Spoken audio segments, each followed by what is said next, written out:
Goa governor గా నియమితులైన కేంద్ర మాజీ మంత్రి అశోక్ గజపతిరాజుతో పాటు ఆయన సతీమణి సునీల గజపతిరాజు, కుమార్తె విజయనగరం ఎమ్మెల్యే అదితి గజపతిరాజు, మరో కుమార్తె విద్యావతిదేవి గోవా చేరుకున్నారు. ఉదయం 11 గంటలకు ఆ రాష్ట్ర గవర్నర్ గా బాధ్యతలు స్వీకరించనున్నారు. అశోక్ కుటుంబంతో పాటు ఆయన సన్నిహితులు, బంధువులు, పలువురు టీడీపీ నాయకులు ఇప్పటికే అక్కడకు వెళ్లారు.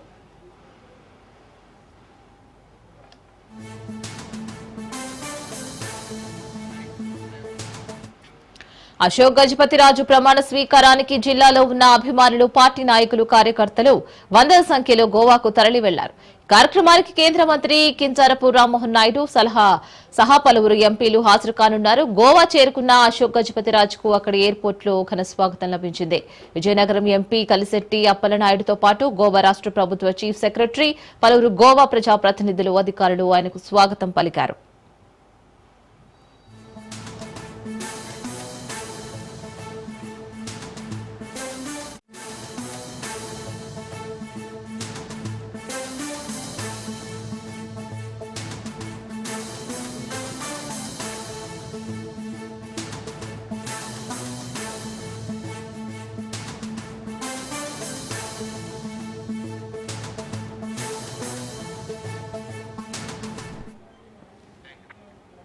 మరో బ్రేకింగ్ చూస్తున్నాం. బీహార్లో కేంద్ర ఎన్నికల సంఘం చేపట్టిన ఓటరు జాబితా ప్రత్యేక సమగ్ర సవరణ తొలి విడత గడువు నిన్నటితో పూర్తయింది. మొత్తం 35 లక్షల మంది ఓటర్లు శాశ్వతంగా వలస వెళ్లారని ఎన్నికల సంఘం తెలిపింది. అంతేకాకుండా దాదాపు 22 లక్షల మంది ఓటర్లు మృతి చెందారని, సుమారు 7 లక్షల మంది ఓటర్లు ఒకటి కంటే ఎక్కువ చోట్ల ఓటు హక్కు కలిగి ఉన్నారని చెప్పింది. 1.2 లక్షల మంది ఓటర్ల గణన పత్రాలు తిరిగి అందలేదని ఈసీ తెలిపింది.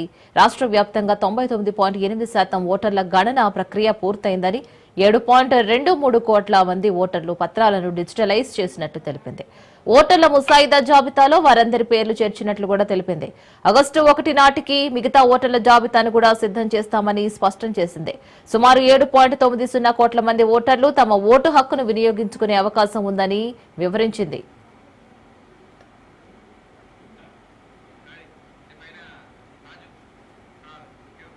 సో దీనికి సంబంధించి పూర్తి డీటెయిల్స్ మా ప్రతినిధి రాజు ఫోన్ ఇన్ లో అందిస్తారు. రాజు, బీహార్ లో ముగిసింది తొలి విడత ఓటర్ల జాబితా సవరణ, దీనికి మరిన్ని అప్డేట్స్.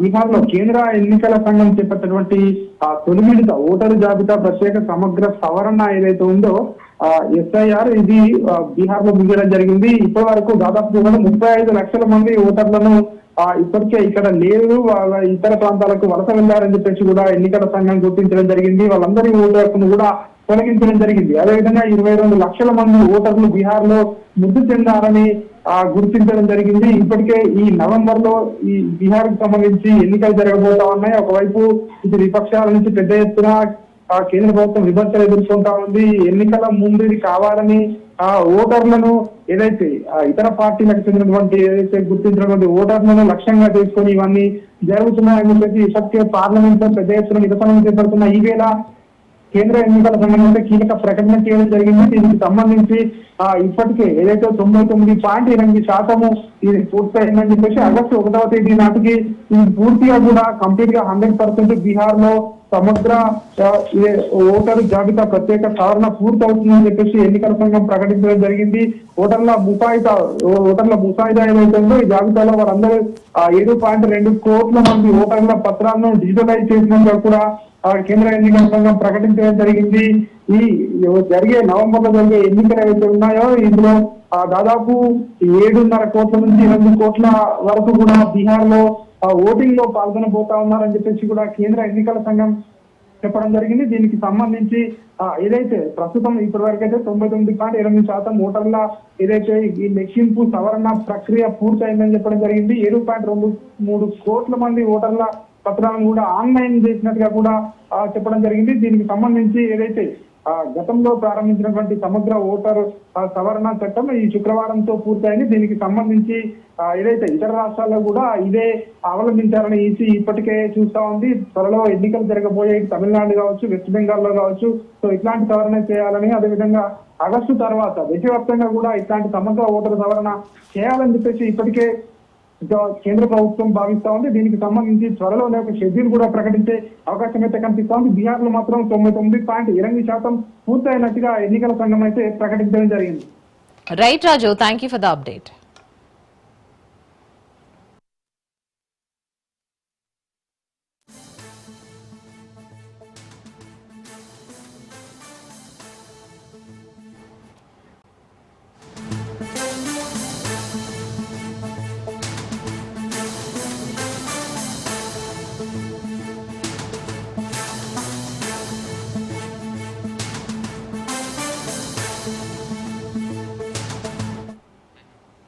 మరో బ్రేకింగ్ చూస్తున్నాం. యూపీఐ యూజర్లకు భారీ షాక్ తగలనుంది.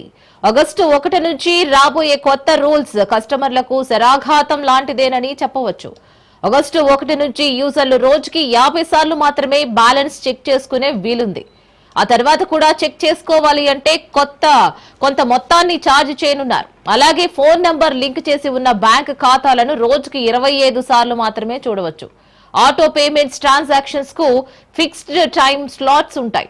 అయితే పేమెంట్ డిలేస్, ఫెయిల్డ్ ట్రాన్సాక్షన్స్ తగ్గించుకునేందుకు ఎన్పిసిఐ ఈ రూల్స్ తీసుకువస్తుంది. అయితే ఈ ట్రాన్సాక్షన్స్ లిమిట్ లో ఎలాంటి మార్పు లేదని ఎన్పిసిఐ వెల్లడించింది.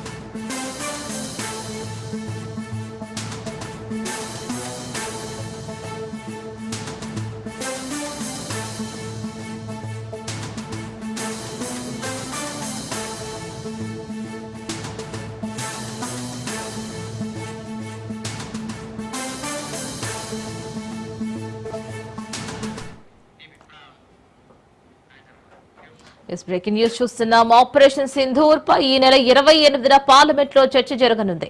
ఆపరేషన్ సింధూర్ పై 32 గంటల పాటు చర్చ జరుగుతుందని పార్లమెంటరీ వ్యవహారాల శాఖ మంత్రి కిరణ్ రిజిజు తెలిపారు. లోక్సభలో 16 గంటలు, రాజ్యసభలో 16 గంటలు చర్చ జరగనుంది. లోక్సభలో రక్షణ శాఖ మంత్రి రాజ్నాథ్ సింగ్ చర్చను ప్రారంభించనున్నారు. రాజ్యసభలో ఈ నెల 29న రాజ్యసభలో చర్చ జరగనుంది. రాజ్యసభలో చర్చలో రాజ్నాథ్, జైశంకర్ పాల్గొనున్నారు. 2 సభల్లో ఆపరేషన్ సింధూర్ పై మోదీ మాట్లాడనున్నారు.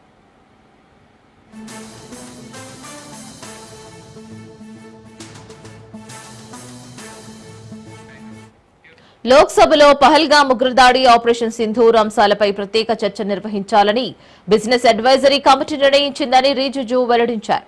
విపక్షాలు ఎన్నో సమస్యలు చర్చించాలని అనుకుంటున్నారని, అయితే వీటిలో ఆపరేషన్ సింధూర్ ను ముందుగా చర్చించేందుకు అందరూ అంగీకరించారు.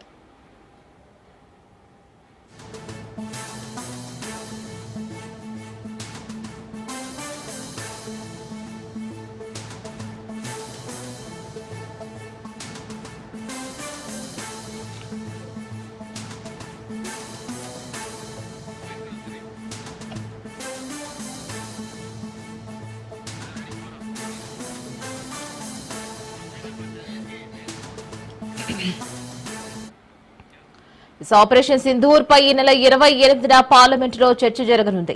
ఆపరేషన్ సింధూర్ పై 32 గంటల పాటు చర్చ జరగనుందని పార్లమెంటరీ వ్యవహారాల శాఖ మంత్రి కిరణ్ రిజిజు తెలిపారు.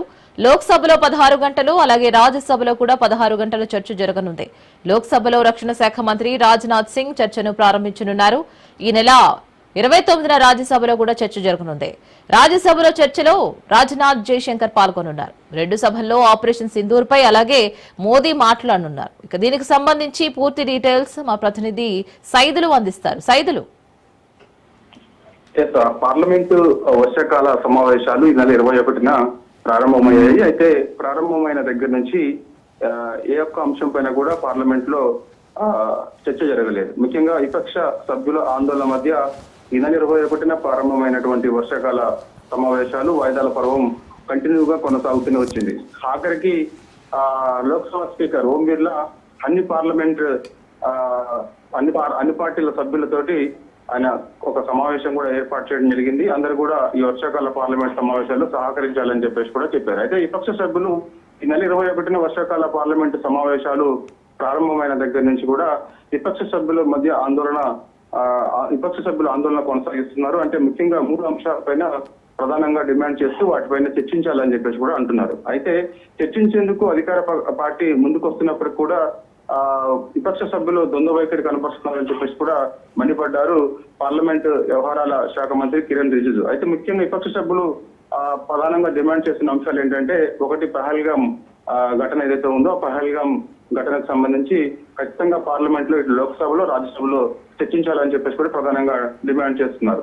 అయితే దాని తర్వాత ఇక ఆపరేషన్ సింధూర్ పైన కూడా చర్చించాలని చెప్పేసి కూడా విపక్ష సభ్యులు ఆందోళన చేస్తున్నారు. అటు లోక్సభలో రాజ్యసభలో ఆందోళన చేస్తున్నప్పుడు వెంటనే వాయిదా పర్వం కొనసాగుతూ వస్తుంది. అయితే ఇప్పుడు ఒక నిర్ణయానికి వచ్చారు. దానిలో భాగంగా ఖచ్చితంగా విపక్ష సభ్యులు ఏ అంశం అయితే ప్రధానంగా చర్చించాలని చెప్పేసి అంటున్నారో వాటిపైన చర్చించేందుకు సిద్ధమవుతుంది పార్లమెంట్.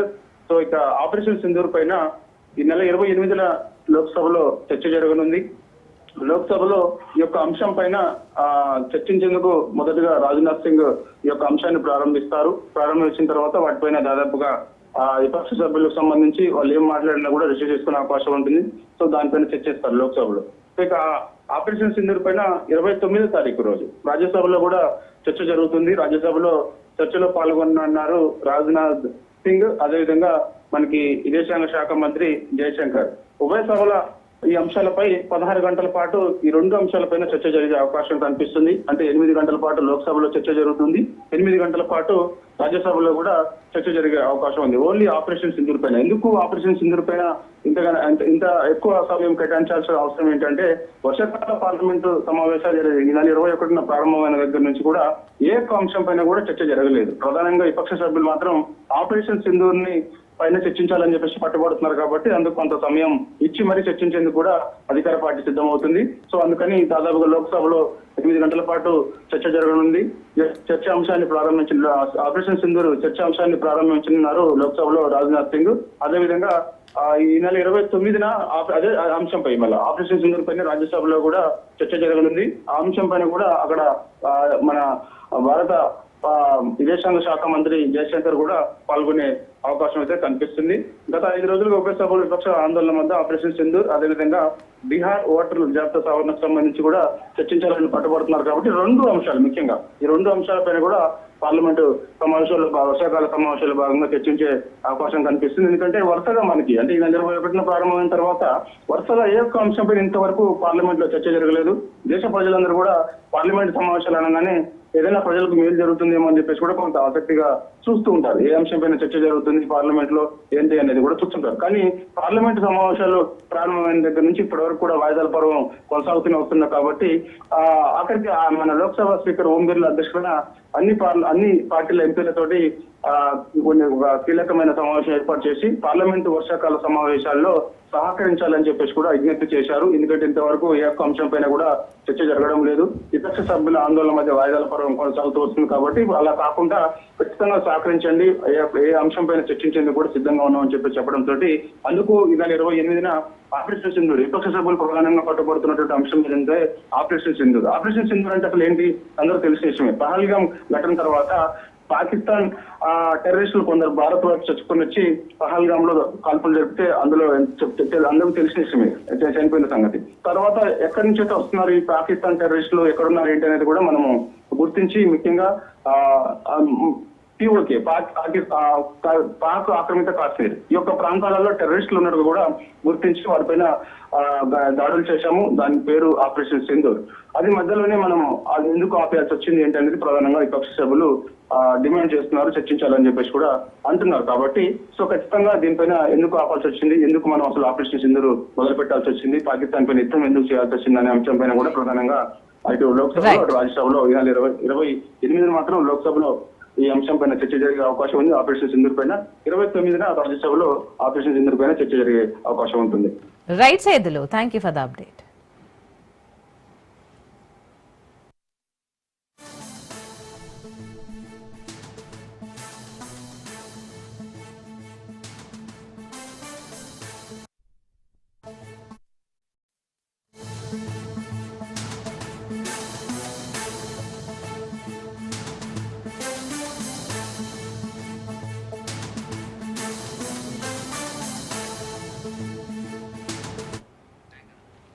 మరో బ్రేకింగ్ చూస్తున్నాం. రాష్ట్రంలో వరంగల్ జిల్లాలోని మామునూరు ఎయిర్పోర్ట్ నిర్మాణ పనుల్లో భాగంగా రేవంత్ సర్కార్ కీలక ముందడుగు వేసింది. నిర్మాణ ప్రాజెక్టులో భాగంగా అవసరమైన 253 ఎకరాల భూసేకరణకు 205 కోట్ల నిధులను విడుదల చేస్తూ ప్రభుత్వం ఉత్తర్వులు జారీ చేసింది. ఈ నిధులతో విమానాశ్రయ విస్తరణకు అవసరమైన runway, terminal building, air traffic control, నావిగేషన్ల ఇన్స్టిట్యూట్మెంట్ అలాగే ఇన్స్టలేషన్స్ వంటి నిర్మాణాలు చేపట్టనున్నారు.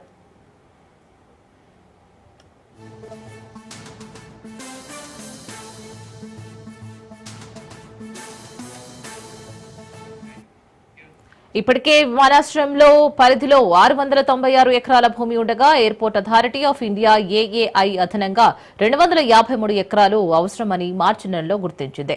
ఈ భూసేకరణ ప్రక్రియలో నక్కలపల్లి, గుంటూరుపల్లి, గాడిపల్లి గ్రామాలకు చెందిన 233 మంది రైతులకు సంబంధించిన భూములను గుర్తించింది. ఈ ప్రాజెక్టు వేగవంతం చేసేందుకు తగిన చర్యలు తీసుకుంటుందని ప్రభుత్వం తెలిపింది. జీవీఎంఆర్ సంస్థ విధించిన 150 కిలోమీటర్ల దూర నిబంధన సడలించడంతో ఈ ప్రాజెక్టుకు అడ్డంకులు తొలగాయి.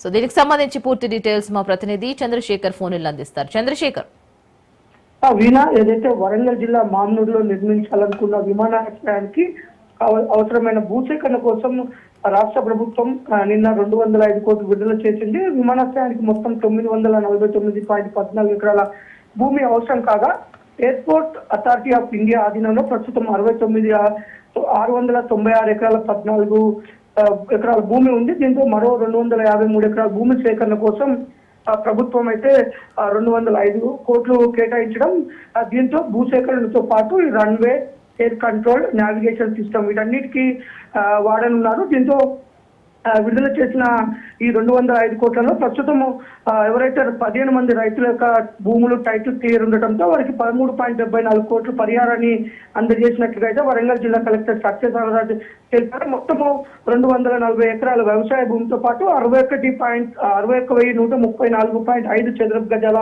వ్యవసాయేతర భూమిని అయితే ఈ యొక్క ఎయిర్పోర్ట్ కు సేకరించిన నేపథ్యంలో ఒక్కో ఎకరానికి వ్యవసాయ భూమికి 1,20,00,000 ప్రభుత్వం చెల్లించేందుకు సిద్ధంగా ఉంది. వ్యవసాయేతర భూమికి గజానికి 4,887 రూపాయలు అయితే ప్రభుత్వం చెల్లించనున్న నేపథ్యంలో ఈ యొక్క ప్రభుత్వం 205 కోట్లు నిధులు విడుదల చేయడంతో అయితే ఇటు మన వర్ధనపేట ఎమ్మెల్యే కేఆర్ నాగరాజు, ఇటు మంత్రి కొండ సురేఖతో పాటు ఎంపీ కడియం కావ్య కూడా హర్షం వ్యక్తం చేశారు. ఇటు ముఖ్యమంత్రి రేవంత్ రెడ్డికి, ఉప ముఖ్యమంత్రి భట్టి విక్రమార్కకి అయితే వాళ్ళు ధన్యవాదాలు తెలియజేశారు. ఒక పక్క రాష్ట్ర ప్రభుత్వం ముందుకు రావటం, ఇటు చకాచక డబ్బులు రిలీజ్ చేయడంతో ఇటు ఎయిర్పోర్ట్ పనులు మొదలైన నేపథ్యంలో ఇటు ఉమ్మడి వరంగల్ జిల్లా వ్యాప్తంగా ఉన్న ప్రజలు కూడా హర్షం వ్యక్తం చేస్తున్నారు.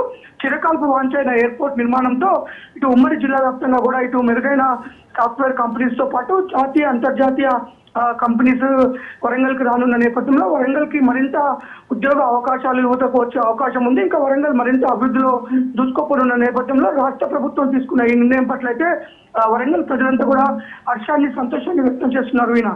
Right Chandrasekhar, thank you for the update.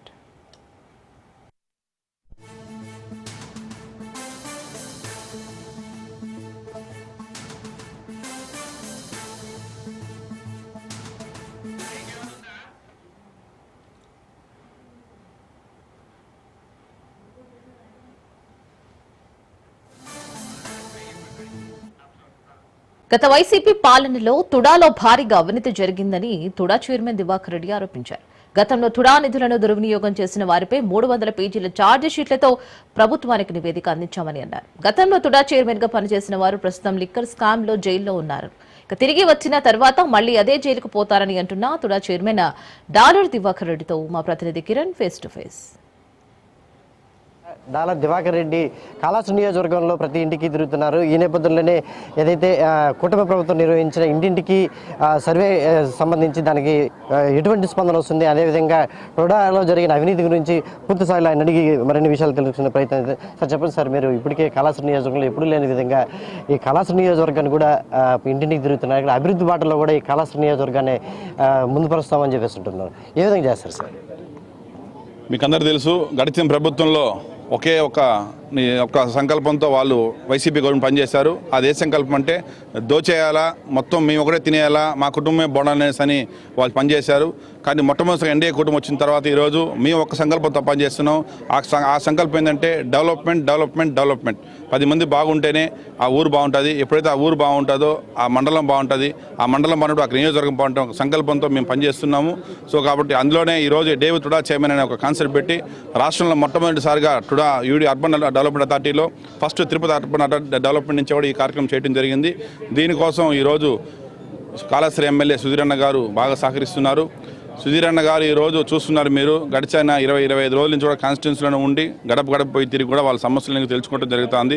ఈరోజు ఈ గ్రామంలో మొత్తం 4 వీధులు కూడా మొత్తం తిరిగి వీళ్ళు ఉన్నటువంటి డ్రైన్స్ ప్రాబ్లమ్స్ కావచ్చు, రోడ్స్ ప్రాబ్లమ్స్ కావచ్చు. ఈరోజు ఒక తల్లి వచ్చి చూసింది, వాళ్ళ ఇంట్లో చెట్లని కూడా రాష్ట్ర ప్రభుత్వంలో సుధీరన్న వాళ్ళ అమ్మగారికి పూలమాలేశారనే దీంతోనే చెట్లు నరికేయడం జరిగింది. అంత ఘోరమైన ప్రభుత్వాన్ని అనగదొక్కి ఈరోజు ఇంత మెజార్టీతో మన ఎన్డీఏ కుటుంబానికి విజయాన్ని సాధించినటువంటి ప్రజలందరూ కూడా ఎప్పుడు రుణపడి ఉంటాము. దీంట్లో భాగంగానే ఈరోజు ఈ గ్రామానికి ఎంతో కొంత మన టుడా నుంచి కూడా డెవలప్ చేయాలని ఒక సంకల్పంతో ఈరోజు ఈ ఊరికి వచ్చి ఇక్కడ డెవలప్మెంట్స్లో కొంత నిధులు శాంక్షన్ చేయడం జరిగింది. రాబోయే రోజుల్లో కూడా మరింత కూడా నేను కాళేశ్వరం కాన్స్టిట్యున్సీ కావచ్చు, మిగిలినటువంటి 8 కాన్స్టిట్యున్సీలు కూడా నేను డెవలప్ చేసే విధంగా కూడా నేను ముందుకు వస్తాను కూడా మీకు అందరూ చెప్తున్నాను. టుడాలో గతంలో చూసుకుంటే ఎక్కువ అవినీతి జరిగింది. దానికి సంబంధించిన కొంతమంది ఉద్యోగస్తులను కూడా ఇప్పటికీ ఎంక్వైరీకి పిలిచినట్టు తెలుస్తుంది. అంటే మీరు ఏ విధంగా గుర్తించినారు ఆ విధంగా ఇప్పుడు ఎంత డబ్బులు దుర్వినియోగమై అది దాని మీద ఏంటంటే ఆల్రెడీ ఎంక్వైరీస్ పిలిచింది, ఎంప్లాయీస్ అంత స్టేట్మెంట్స్ కూడా రికార్డ్ చేయడం జరిగింది. దాని తగినటువంటి ఏ వెహికల్స్లో ఎంతెంత అమౌంట్స్ తరలిచ్చారనే విత్ ఎవిడెన్స్లో కూడా ఏ టోల్ గేట్లో ఎప్పుడు బండ్లు పాస్ అయినాయి, ఎక్కడెక్కడ ఎవరో ఫోన్ ఆ ట్రాప్స్లో కూడా వాళ్ళు చేయడం జరిగింది. శాటిలైట్ సిగ్నల్స్ ద్వారా కూడా ఎక్కడెక్కడ ఏ ఫోన్స్ వాళ్ళు ఎంతమంది ఎంప్లాయీస్ ఎక్కువ చొప్పు ఎక్కడెక్కడ ఉన్నారో అవన్నీ కూడా శాటిలైట్ ద్వారా కూడా తెప్పించుకొని వాళ్ళందరూ కూడా ఎంక్వైరీ జరిగి ఆల్రెడీ కూడా ఇప్పుడు చూసినట్టయితే లిక్కర్ స్కామ్లో అరెస్ట్ చేసి లోపల ఉన్నారు. నెక్స్ట్ బయట వచ్చిన తర్వాత టుడా నుంచి కూడా మళ్ళీ అరెస్ట్ అయ్యి కూడా మళ్ళీ రెండోసారి కూడా జైలుకి వెళ్ళేటువంటి పరిస్థితి కూడా ఉంటాయి. విజిలెన్స్ ఎంక్వైరీ కూడా వేసి కూడా విజిలెన్స్ డిపార్ట్మెంట్ కూడా మొత్తం 4000 పేజీలటువంటి రిపోర్ట్ ఇచ్చింది. అదే కాకుండా ఫోరెన్సిక్ ఆడిట్ అని ఒకటి జరుగుతుంది. అది కూడా కపుల్ ఆఫ్ డేస్లో మేము ముందు పెడతాను. మోస్ట్లీ ఇంకొక 20-25 డేస్లో కూడా ఆడిట్ కూడా బయట వచ్చిందంటే త్రూఅవుట్ పిన్ టు పిన్ ఏమైతే అవినీతి జరిగిందనేసి అని క్లారిటీ క్లియర్గా క్లిస్టర్ క్లియర్గా కూడా ప్రజలందరూ ముందు పెట్టేసి 5 కోట్ల ఆంధ్ర రాష్ట్ర తెలుగు ప్రజలందరూ కూడా టుడాలో ఎటువంటి అవినీతి జరిగిందనేసి అని 100% యాక్యురేట్గా చూపించే ప్రయత్నం కూడా రాబోయే రోజులు చేయబోతున్నాను. అంటే పూర్తి స్థాయిలో కక్షపూరితంగానే తమను అరెస్ట్ చేసినారని చెప్పేసి కూడా మీరు చెప్పినటువంటి గతంలో ఉన్న టుడా చైర్మన్ గతంలో చెప్పిన పరిస్థితి దానికే ఉంటుంది. దొంగను పోలీసులు పట్టుకుంటే దొంగతనం చేయాలని చెప్పడం, మా అమ్మకి ఆకలేసింది అందుకని దొంగతనం చేయాలని చెప్తాడు. ఆ విధంగా ఎవడైనా అరెస్ట్ చేసినప్పుడు కక్ష అని చెప్పడం అనేది కామన్ థింగ్. కక్ష సాధింపులో చేయాలనుకుంటే సంవత్సరంలో టైం తీసుకోవాల్సిన అవసరం లేదు. ప్రభుత్వం వచ్చిన వారంలోనే లోపల వేసేసింటే ఎవరు పట్టించుకొని ఉండరు. ఇవన్నీ టైం తీసుకొని విత్ ఎవిడెన్స్తో విత్ క్లియర్గా అన్నీ తెలుసుకున్న తర్వాతనే అరెస్ట్ చేసి వాళ్ళు ఎటువంటి పరిస్థితుల్లో కూడా ఏ చట్టం ద్వారా కూడా బయట రాకుండా ఖచ్చితంగా కఠినమైన శిక్షలు పడేటట్టు కూడా చర్యలు తీసుకోవాలని చెప్పేసి సంవత్సరం రోజులు ఓపిక ఆలోచించి వాళ్ళ ఎవిడెన్స్ మొత్తం తీసుకొని అరెస్ట్ చేయడం జరిగింది. పరిస్థితి ఏదేమైనప్పటికీ డాలర్ దివాకర్ రెడ్డి ఇటు కాళేశ్వరం నియోజకవర్గంలో పూర్తిగా పర్యటిస్తూ కూడా ఈ కాళేశ్వరం నియోజకవర్గానే కాకుండా టుడా పరిధిలో ఏవైతే అవి వస్తాయో వాటన్నింటినీ కూడా పూర్తి స్థాయిలో అభివృద్ధి చేసేదానికి మేము ముందుంటామని చెప్తున్నారు. అంతేకాకుండా కొన్ని సంచలన వ్యాఖ్యలు కూడా చేశారు. ఏదైతే మాజీ టుడా చైర్మన్ చూరెడ్డి భాస్కర్ రెడ్డి అవినీతి చేశారంటూ దానికి సంబంధించి ఇప్పటికే పూర్తి ఆధారాలు కూడా ప్రభుత్వానికి సమర్పించాము. అంతేకాకుండా ఇప్పటికే లిక్కర్ స్కామ్లో ఏదైతే అరెస్ట్ అయిన చూరెడ్డి భాస్కర్ రెడ్డి అదేవిధంగా విడుదలై వచ్చిన తర్వాత కూడా టుడాకి సంబంధించి అవినీతి ఏదైతే జరిగిందో దాంట్లో పూర్తిగా తర్వాత కూడా మళ్ళీ జైలుకి వెళ్లాల్సిన పరిస్థితి అయితే వస్తుందని చెప్పేసి కూడా డాలర్ దివాకర్ రెడ్డి చెప్పే పరిస్థితి అయితే కనిపిస్తుంది. Camera person Ramanath, Kiran Raj news, Kaleshwaram నుంచి. తిరుమల శ్రీవారిని ఏపీ హోంమంత్రి అనిత కుటుంబ సభ్యులతో దర్శించుకున్నారు. హోంమంత్రి అనిత శ్రీవారి ప్రత్యేక పూజలు నిర్వహించి మొక్కులు చెల్లించుకున్నారు. మంత్రి అనితకు రంగనాయకుల మండపంలో వేద పండితులు వేదాశీర్వచనం చేయగా అధికారులు స్వామివారి తీర్థ ప్రసాదాలను అందజేశారు.